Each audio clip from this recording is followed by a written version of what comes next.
El mundo es muy diverso y hay que estar abiertos. Cada empresa tiene la obligación de crear valor en muchos aspectos, no solo el económico. Y yo creo que para eso el marketing es como el hilo conductor que hace ese ciclo de creación de valor. Pero el marketing va más allá de eso. Es estar cerca de tus clientes y tratar de llevarle las soluciones a sus problemas a través de productos y servicios. Yo creo que sin esa área comercial, las empresas, las fundaciones, las organizaciones no pueden crecer. Tendríamos que darle mucho más importancia a esas áreas comerciales.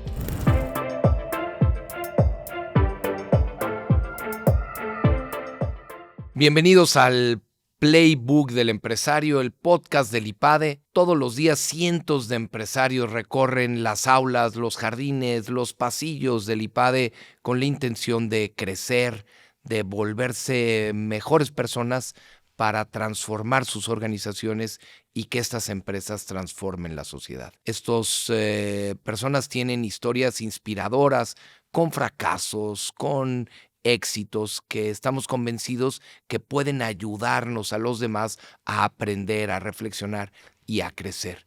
Hemos querido también invitar a profesores del IPADE y en especial a los directores de las áreas académicas para entender de sus historias y de lo que estas áreas enseñan en el IPADE.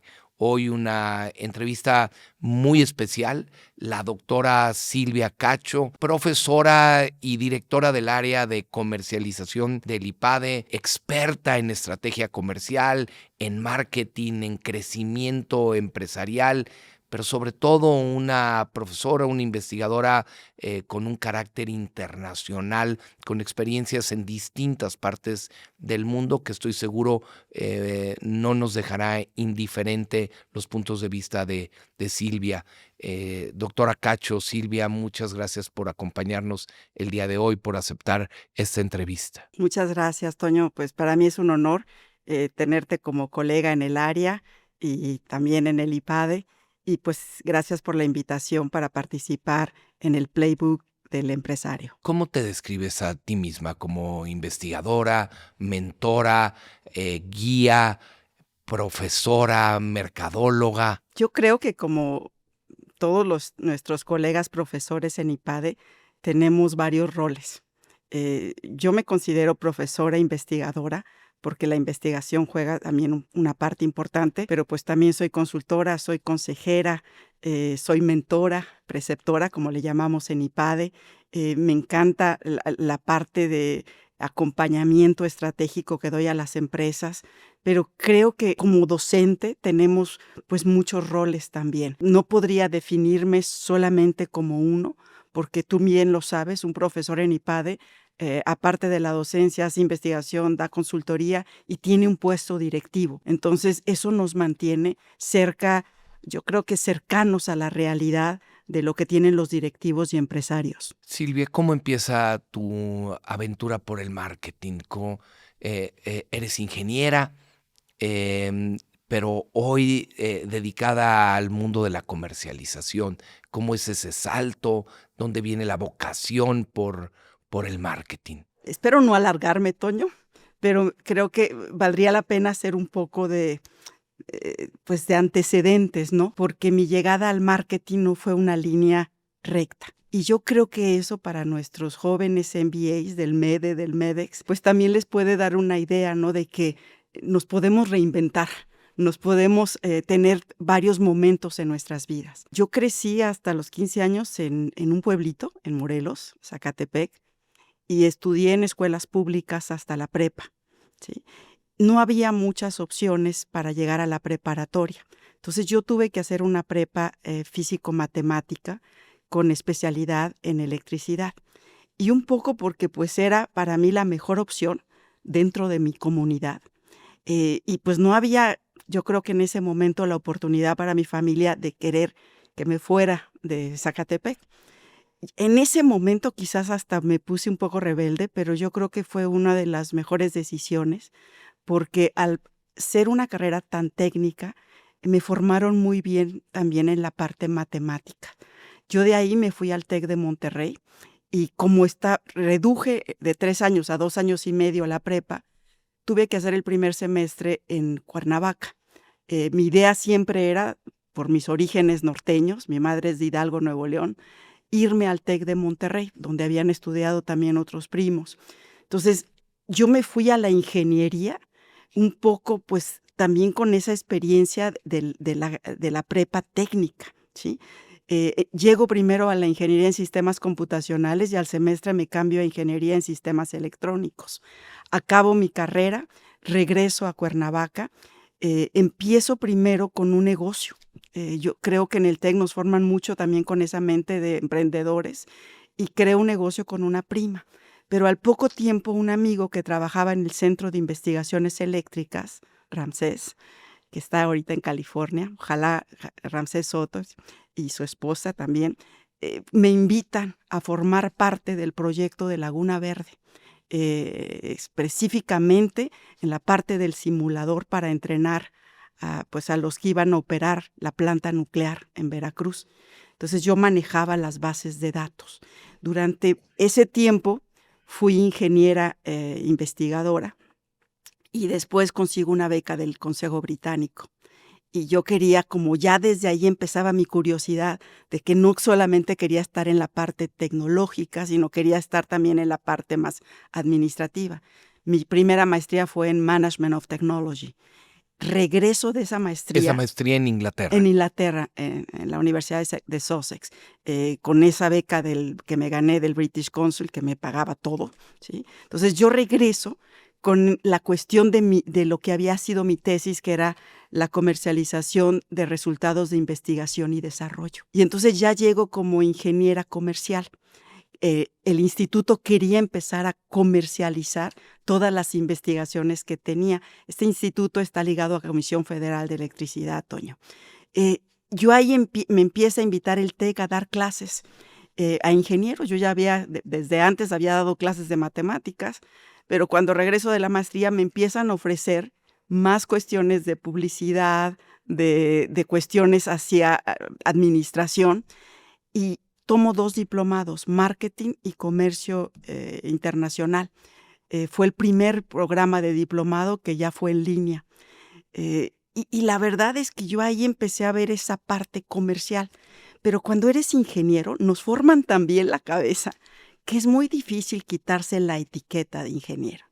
Por eso entré al IPADE. Yo quería esa transición de ligar la parte pues comercial, de negocio, con la parte tecnológica. O sea, cuando entraste a estudiar al MEDE, tu segunda maestría, ya lo haces con una idea de vincular la comercialización con la parte técnica, donde ya tenías mucha experiencia. Y yo creo que la formación en el MEDE, yo le soy completamente agradecida porque pues es una formación integral y al mismo tiempo me permitió en el verano trabajar con una familia empresaria de Torreón en un diagnóstico comercial, y yo acabando el MEDE, bueno, aparte de que me fui a hacer el intercambio también a París, y ahí conocí a mi esposo, Toño, regreso, acabo la maestría y entro a Procter & Gamble.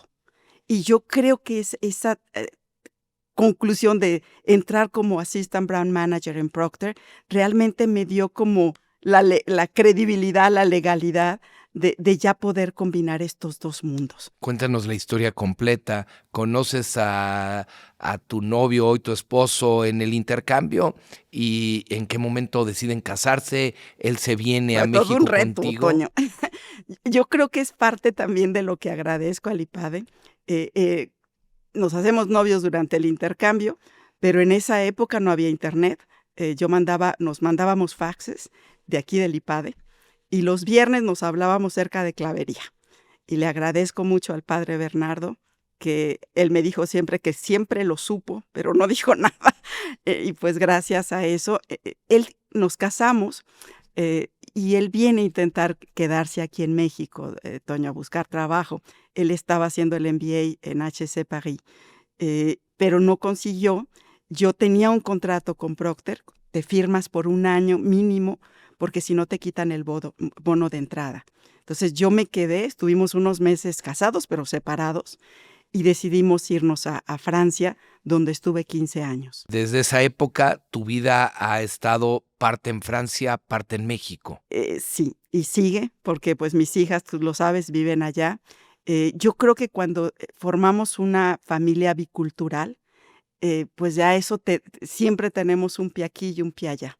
Es un reto, pero también yo creo que es un gran regalo de la vida, porque compartes dos culturas de las que me siento muy cercana.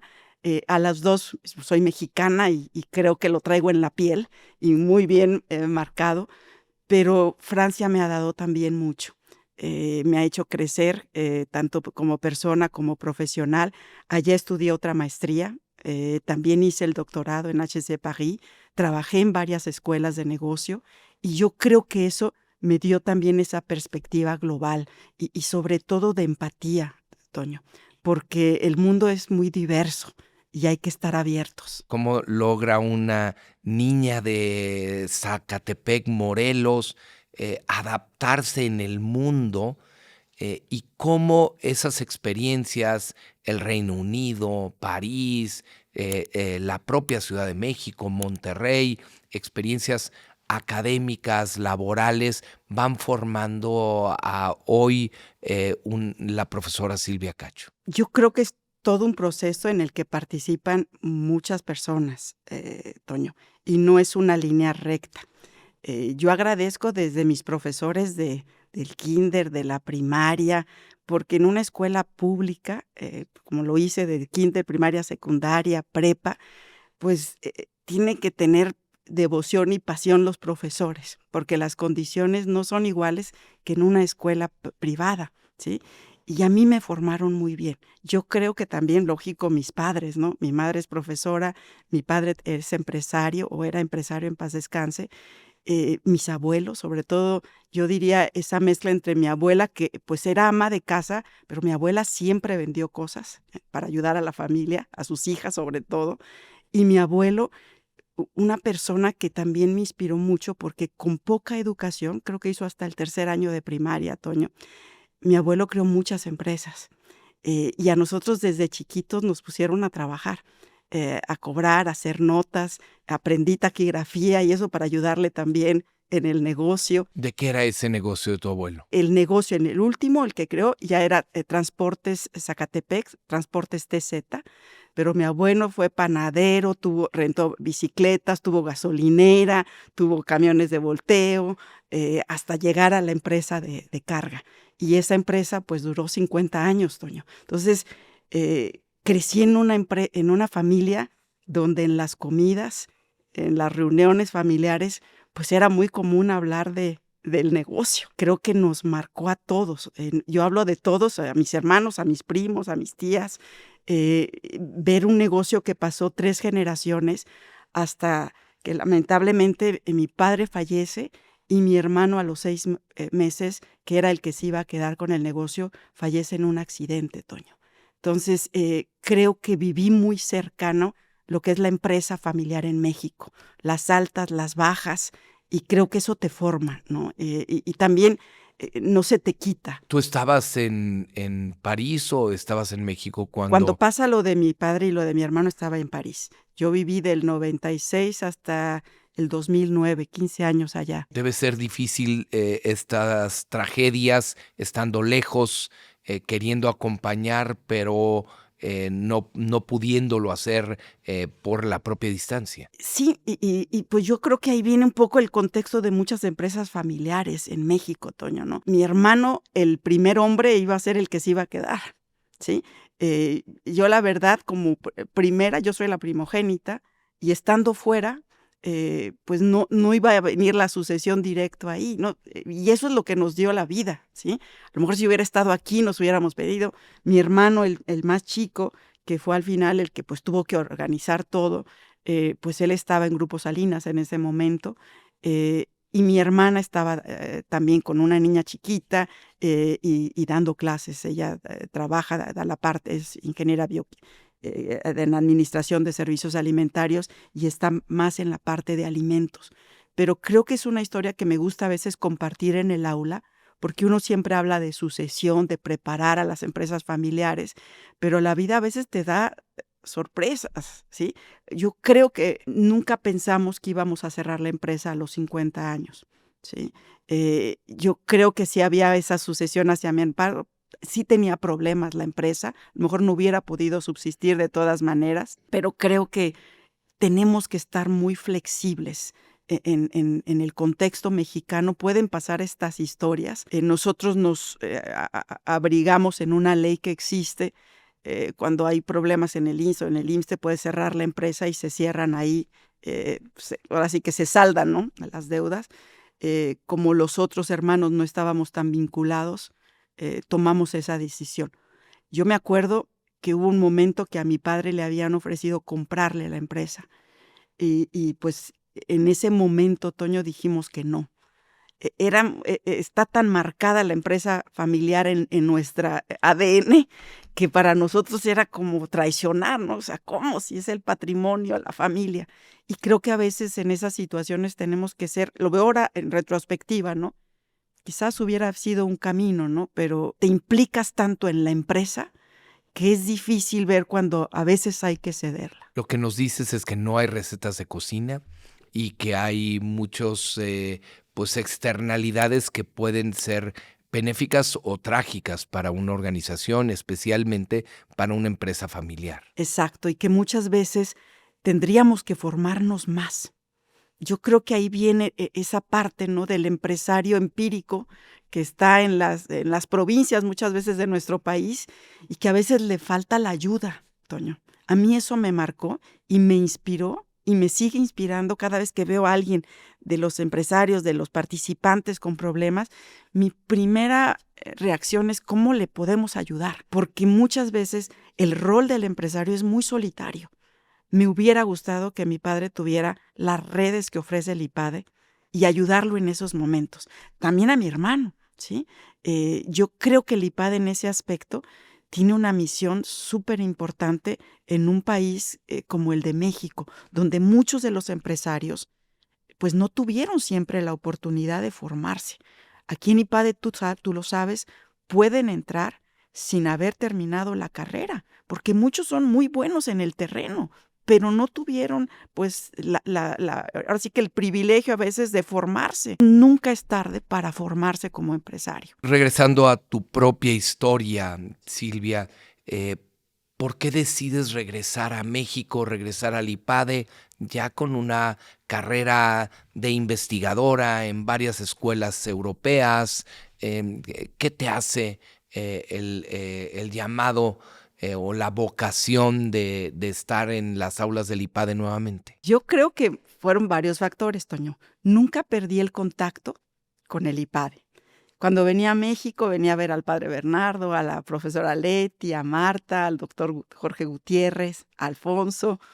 Y cuando acabo el doctorado, pues yo había sufrido, te digo, no solamente murió mi papá, sino había muerto mi suegro. Yo acabo el doctorado en 2007, consigo una plaza como profesor en una escuela, eh, European Business School, es donde estaba trabajando, y en una de las visitas que hice a mi familia, paso al IPADE, y pues me proponen Jorge, Marta, Alfonso, eh, pues de que presentara también aquí en el IPADE. Yo había ido a visitar también y había explorado en la Escuela de Negocio de las Américas en Puebla, porque tenía otros compañeros del doctorado en Francia que habían regresado y estaban ahí. La verdad es que yo creo que se juntaron todas las coincidencias. Estaba en un momento de transición. Alfonso me hace una oferta para venirme. eh, ya no tenía a mi padre, mi madre estaba también pues con la pérdida de mi papá y de mi hermano. Yo tuve una intervención quirúrgica que también como que me sacudió y creo que también en mi mente era cómo transmitirle la cultura a mis hijas. Quería que realmente fueran franco-mexicanas. Creo que en ese momento eran más francesas que mexicanas. De hecho, la chica casi no hablaba nada de español cuando llegamos y creo que quería dar esa oportunidad. Y la verdad creo que fue una muy, muy buena decisión. ¿Cómo encuentras al IPADE después de tantos años y al área de marketing? Todavía dirigida por Jorge Gutiérrez Villarreal, o ya estaba algún otro profesor al frente del área? Estaba ya, creo que Marta, cuando yo me vine era Marta. Jorge estaba, pero ya con otro rol. Eh, yo realmente creo que me acompañaron, ¿sí? Lógico, del IPADE que yo llegué en 2009 al IPADE del 2025, Toño, ha habido un crecimiento enorme. Pasamos por etapas de internacionalización, que para mí eso también ha sido un súper aprendizaje. Acuérdate que estuvimos con el campus en Costa Rica, luego también en Panamá. Hemos ido, pues, bueno, me ha tocado, gracias al IPADE, con la red de escuelas hermanas, de ir a Ecuador, de ir a Brasil, también con programas In Company que hemos tenido con varias organizaciones que nos piden multipaís. Y eres una investigadora internacional muy destacada, publicas con colegas de distintas partes del mundo y presentas tus papers, tus investigaciones en escuelas en todos los continentes. Pues mira, eso también, de hecho, cuando llegué fue algo que realmente traté de subrayar, porque en ese momento la investigación en el IPADE no estaba tan fuerte, Toño. Y yo quería seguir siendo profesora investigadora.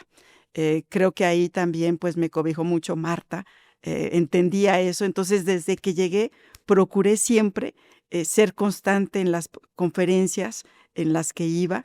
He explorado otras, pero soy muy fiel a la International Marketing Trend Conference y a NACRA, que es la conferencia de casos que tú has tenido la oportunidad también de participar, y a la European Marketing Association. Son mis 3 conferencias que he sido regular, porque yo creo que en el mundo docente esas redes de investigación, de colaboración, son muy importantes, al igual que en el mundo empresarial. Silvia, háblanos del marketing. ¿Qué es el marketing? La gente lo asocia con comunicación, con publicidad, con ventas, pero tú hablas de creación de valor. Yo creo que cada empresa tiene la obligación de crear valor en muchos aspectos, no solo el económico, Toño. Y yo creo que para eso el marketing es como el hilo conductor que hace ese ciclo de creación de valor. Creo que muchas veces tenemos esa perspectiva de que aquí en México, por ejemplo, pues tú sabes que la palabra que ocupamos es comercialización. De hecho, el área estoy tratando de pugnar porque se pueda hacer un rebranding. Espero tener el apoyo de nuestros directivos para poder llamarla el área de marketing, porque creo que engloba la parte comercial, de branding, de manejo de reputación, la parte de lanzamientos de productos, estrategias go-to-market, estrategias de crecimiento. Creo que muchas veces es una ignorancia pensar que el marketing es solamente la parte de comunicación. Y no porque la comunicación no sea importante, Toño, que yo creo que juega un objetivo vital. Pero el marketing va más allá de eso. Es estar cerca de tus clientes y tratar de llevarle las soluciones a sus problemas a través de productos y servicios. Yo creo que sin esa área comercial, las empresas, las fundaciones, las organizaciones no pueden crecer. Y entonces tendríamos que darle mucho más importancia a esas áreas comerciales. ¿Por qué un empresario debe de aprender de marketing? ¿Y cómo vives eso en las aulas del IPADE? Todavía al año 2025 me encuentro con empresas que no tienen un área comercial oficialmente en su organigrama. Es cierto que en la empresa familiar o cuando empiezas una startup, muchas veces las personas que hacen el marketing o las ventas, pues a veces son los mismos dueños, ¿sí? Y cuando ya llega a una etapa del ciclo de vida de la empresa y que ya tienen pues a lo mejor más retos, es cuando empiezan a ver, hijo, pues no tenemos, ¿sí? Nos hace falta alguien que dirija el departamento de marketing, alguien que haga el branding, alguien que maneje las agencias. Y a veces esas empresas llevan años en el mercado, Toño. Yo creo que sí hacen esa función, pero no la han, yo creo que quizás la palabra correcta, institucionalizado. No la han estructurado. Lo hacen empíricamente, pero muchas veces les falta la estrategia y el orden, ¿sí? Porque, pues, imagínate, tú llegas y dices, ¿cómo que no tienes área comercial? Claro que venden, pero lo dedican a vender y a veces no ocupan todas las herramientas que el marketing te puede dar. Que empiezan con entender al cliente sus necesidades para poderlas satisfacer. Yo creo que no quiero, o sea, quiero ser muy transparente, Toño. Regreso al ejemplo de mi abuelo. Yo creo que mi abuelo hacía investigación de mercado. ¿Cómo? Platicando con sus clientes. ¿Cómo? Pues a lo mejor hasta con los proveedores, con los empleados, planeando cómo iba a ser la compra de los camiones, cómo iba a vender sus productos.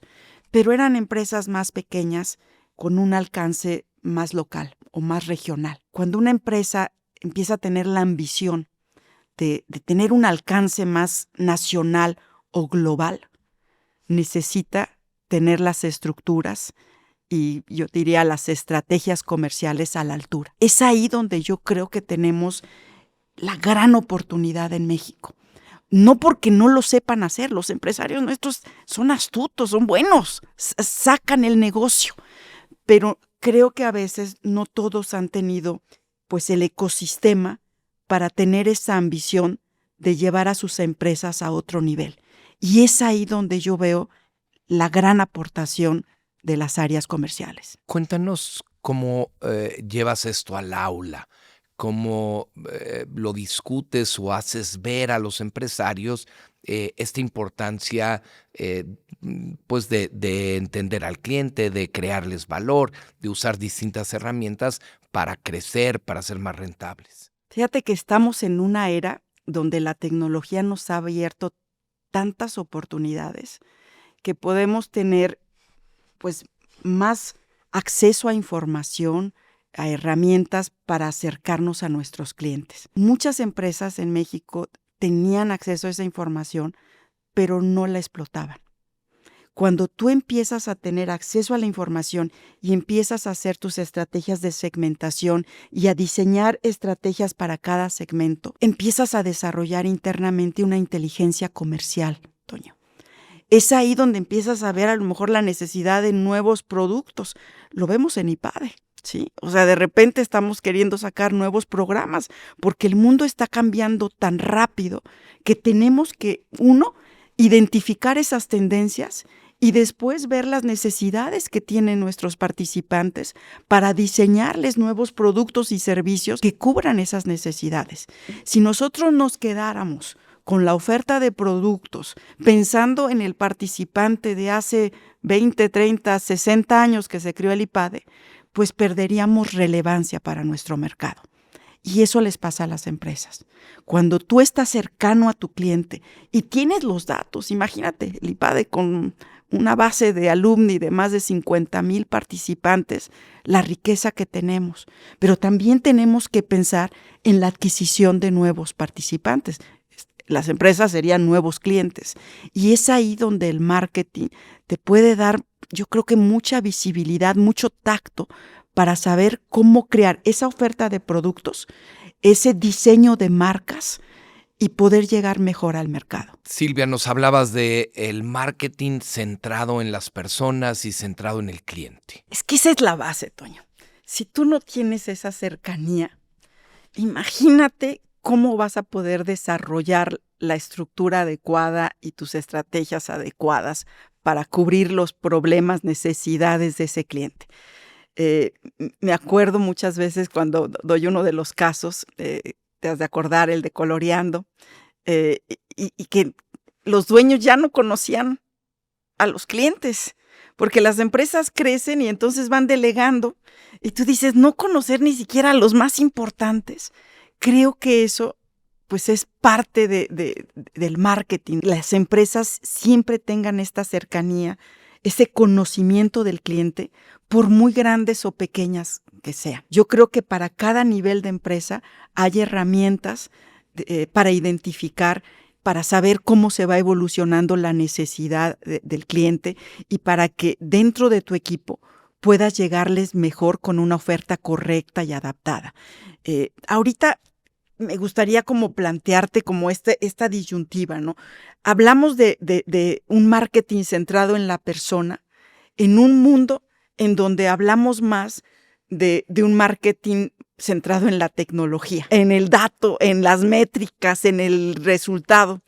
Parecería que se oponen, ¿sí? Porque son dos mundos. Tú mismo tienes ese doble gorrita el área de control, el área comercial, estás en esa transición y pues hablarte, no quito nada de la parte numérica, porque muchos pensarían, como tú lo decías antes, que el marketing va a ser la parte soft, cualitativa, las campañas, el ponerle el nombre, el eslogan, pero si no tienes el conocimiento, la capacidad analítica, tu estrategia comercial es débil. Por otra parte, si solamente te basas en eso y pierdes de vista la parte humana más cualitativa, más creativa, hijo, pues es tener una mesa que le falta una pata, ¿sí? Entonces, creo que hablar de centralidad en el cliente y de un MarTech, porque el marketing se está volviendo cada vez más tecnológico, Toño.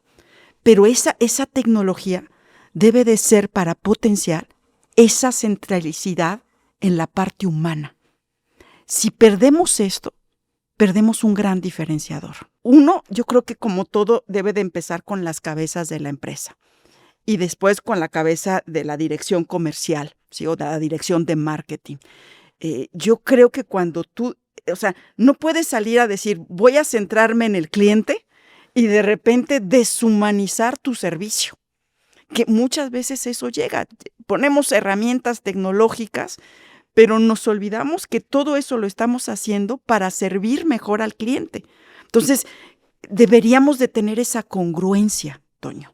No se puede decir que estamos haciendo un marketing más humanista y por otra parte, pues cargarle comisiones o excesivas o brindarles un producto de mala calidad o utilizar canales que no son los adecuados o que no son tan accesibles. Pero al mismo tiempo no se podría lograr un marketing más humanista sin tener la información, sin tener la data, sin usar la tecnología. Exactamente. Y es más, yo diría que sería casi un pecado para una empresa tener los datos y no ocuparlos.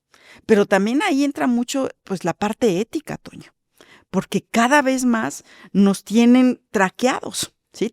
Los cookies, los datos, tu privacidad. Entonces, imagínate la responsabilidad que tienen los que manejan esa información, pues de la parte humana.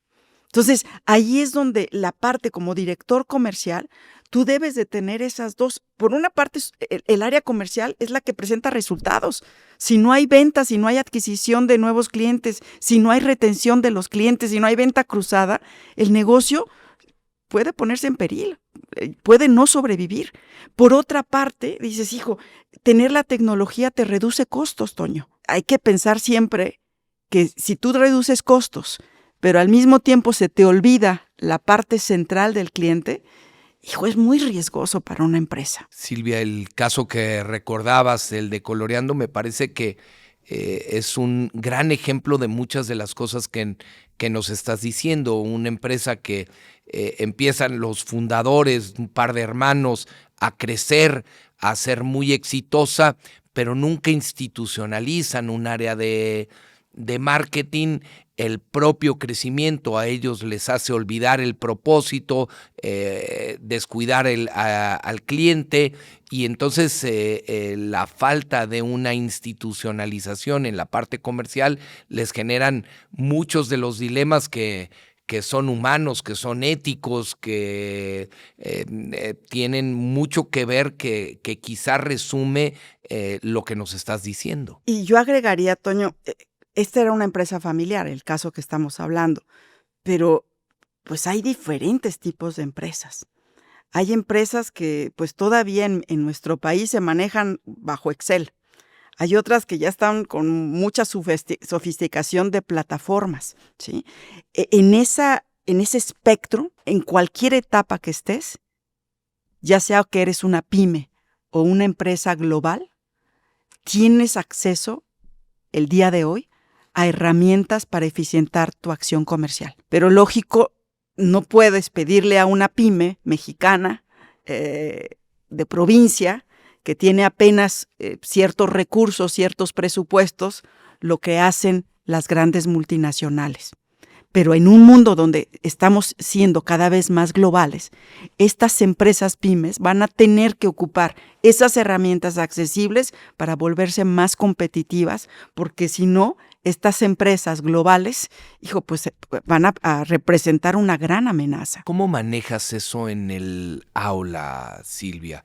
Porque alguien pudiera pensar que al IPADE solo vienen empresarios de empresas familiares poco profesionales, pero también vienen grandes profesionales del marketing y tenemos líderes de marketing de empresas transnacionales que están avanzadísimos en el uso de tecnología, en la propia profesionalización. ¿Cómo conviven unos con los otros? ¿Cómo manejas esas distintas fases en las que se encuentran las organizaciones y las propias personas que están discutiendo un caso contigo? ¿Cómo hacer que uno no se aburra del otro, sino que al final el diálogo les genera aprendizaje a todos? Yo creo, primeramente, que nuestra propuesta de valor es precisamente esa diversidad que tenemos en las aulas.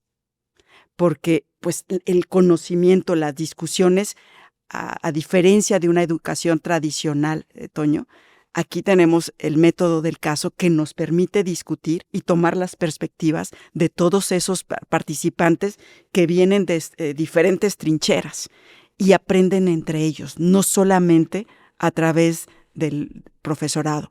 Entonces, yo creo que el tener a alguien, no sé, te pongo un ejemplo, un director o un dueño de empresa de una pyme con un director de transformación digital de Bimbo, el hecho de que tengan esas conversaciones y que discutan una misma problemática de negocio es una riqueza increíble, Toño. Porque también yo te diría que a veces pensamos que las grandes empresas son las que van a ser, que traen las mejores prácticas y que van a ser las mejores estrategias comerciales. Y de repente, pues empresas pequeñas o startup, pues son más ágiles porque pues no mueven a los elefantes, a las burocracias de las grandes empresas y tienen prácticas muy, muy buenas, Toño. Entonces, creo que no es solamente que estos pymes o pequeñas empresas vengan a aprender de las grandes, sino que muchas de estas empresas se dan cuenta de la agilidad en la toma de decisiones de muchas empresas familiares. Entonces, tenerlos en un aula como esta, para mí es una oportunidad para confrontar tus perspectivas enorme. Yo creo, y vuelvo al punto que mencioné antes, Toño, cuando eres directivo de la primer nivel de una empresa, a veces estás como en una torre de marfil y estás sobre todo concentrado ¿en qué? En las operaciones. Sacarlos y traerlos aquí al aula con otros pares que viven esas problemáticas los hace reflexionar, los hace pensar, los hace hacer un diagnóstico de sus empresas, donde de repente se dan cuenta que no, pues yo no tengo director marketing, nunca he hecho una campaña con influencers, es que hay esta herramienta para crear videos y yo no lo sabía, es que puedo hacer encuestas utilizando herramientas gratis y yo no lo sabía, existen empresas que me pueden ayudar o profesionales que me pueden acompañar. Y aquí se dan cuenta, Toño. O al contrario, el que cree por el tamaño de la empresa que va muy bien, a lo mejor se da cuenta que se ha burocratizado y que las pequeñas empresas más ágiles pueden quitarles mercado o rebasarlos. Y también en sus propias funciones, Toño, porque muchas veces en las grandes empresas están muy especializados y en cambio en las pequeñas a veces son todólogos. Tienen que entrarle a todas las áreas y con pocos recursos, con bajos presupuestos, tienen que hacer mucho. Ahí la creatividad para poder estirar, ¿sí? El dinero es enorme.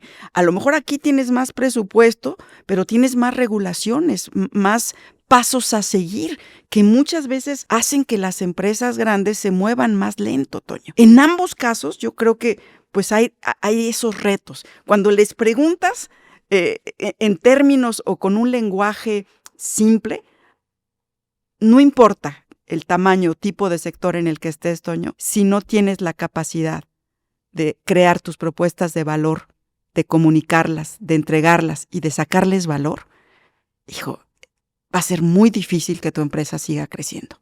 Y no importa el tamaño. Silvia, en estas tensiones que se viven, creo que, y que nos has estado describiendo ahora, creo que tú eres un gran ejemplo de la polivalencia, porque lo mismo estás escribiendo casos de inteligencia artificial, que acabas de publicar un artículo del marketing centrado en las personas y el marketing humanista. Lo mismo escribes casos de pequeñas empresas, que analizas toda la estrategia de transformación digital de BBVA. Entonces te mueves en muchas facetas. ¿Cómo puedes balancear, cómo puedes lograr eso? Escuchando a las personas de esas empresas y entendiendo las problemáticas que tienen. Creo que muchas veces nos falta ese tiempo de reflexión. Yo puedo irme con un empresario de Guadalajara y pues no le puedo ofrecer lo que hace de inteligencia comercial BBVA, que pues lleva un liderazgo en esa parte de analítica de datos. Pero si entiendo el contexto en el que se mueve la empresa, si entiendo a sus directivos, a sus dueños, ¿sí?, a sus vendedores, creo que antes de poder llegar y decir, yo tengo la solución maestra, los acompaño. Por eso a mí me gusta mucho esa palabra de acompañar, Toño. Más que decir soy consultora, me gusta acompañar a las empresas, porque si las conozco, puedo ayudarlas a resolver sus problemas y sus retos. Yo creo que el hecho de que me permite ser una profesora en IPADE y de poder ver y interactuar con diferentes tipos de empresarios, directivos y de empresas, nos da una formación y un mindset enorme. Porque entonces también tengo en las aulas gente que vive en México, pero son extranjeros. Y tienen empresas y han sido exitosos. También me permite ver otras empresas y escuelas fuera de México. Y creo que eso es un aprendizaje que debemos de comunicar a nuestro ecosistema empresarial, Toño. No podemos solamente quedarnos con una perspectiva local, porque ya el mundo está interconectado. Aún a esas empresas pequeñas, el hecho de haber visto otros ejemplos, de conocer otro tipo de empresas, pues puedo traer esas ideas y tratar de ver qué podemos tropicalizar en ese contexto mexicano. No todo se puede tropicalizar, Toño. Creo que a veces podríamos ser muy soberbios de pensar, pues es que esta empresa no está implementando plataformas o no sabe los de Google Ads, y más bien deberíamos de preguntarnos cómo podemos ayudarlos a tener acceso a esas herramientas y sacarle el mejor provecho. Cuéntanos ahora de tu faceta como directora de área. Tienes un grupo de profesores, lo mismo gente ya con mucha experiencia, como la doctora Marta Rivera, que pues como nos comentabas, fue ella quien te invitó a trabajar al IPADE y que fue la directora del área mucho tiempo, y hay profesores jóvenes a los que tienes que formar. ¿Cómo vives el día a día de ser la directora del área? Cuando tienes un puesto directivo, yo creo que es como un director de orquesta, ¿sí? Me acuerdo que nuestro colega José Antonio Dávila traía la orquesta de la UP y hacía la analogía del director de orquesta con el director de empresa. Yo creo que cuando eres un director funcional, que en este caso me toca ser la directora de área, mucho es volver a esa parte de coordinar personas, ¿sí? Tenemos metas, tenemos que lograr resultados, pero no creo que trato de que no se me olvide que son colegas, amigos, y que cada uno tiene como sus propias problemáticas personales. Me gusta acompañarlos, ¿sí? Y me gusta retarlos a que den lo mejor.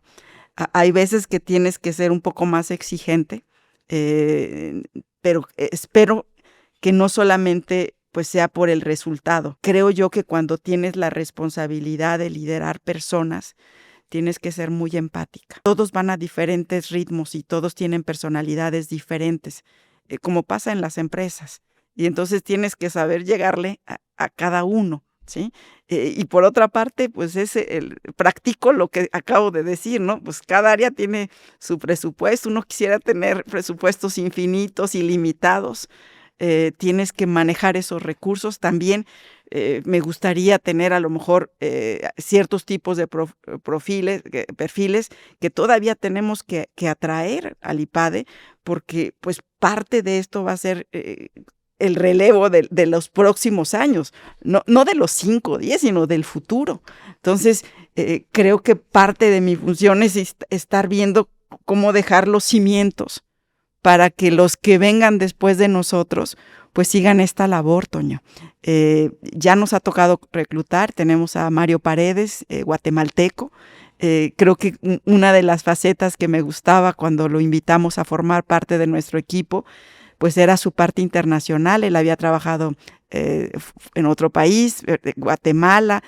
Tomó también la decisión, como yo, de venirse de otro país a colaborar con IPADE. Es un profesor investigador porque, como tú sabes, dentro del área tenemos diferentes perfiles. No todos los profesores son investigadores. Tengo profesores como Miguel de la Colina que tienen una experiencia como practitioner, que vienen de la industria y que eso también pues enriquece las discusiones en el aula. Tengo profesores también que son decanos como Gabriel Hidalgo o Francisco Espinosa, que aún ya jubilados siguen colaborando con el área. Tengo profesoras como Gaby Alvarado, que tienen experiencia en otras escuelas, en su caso el ITAM.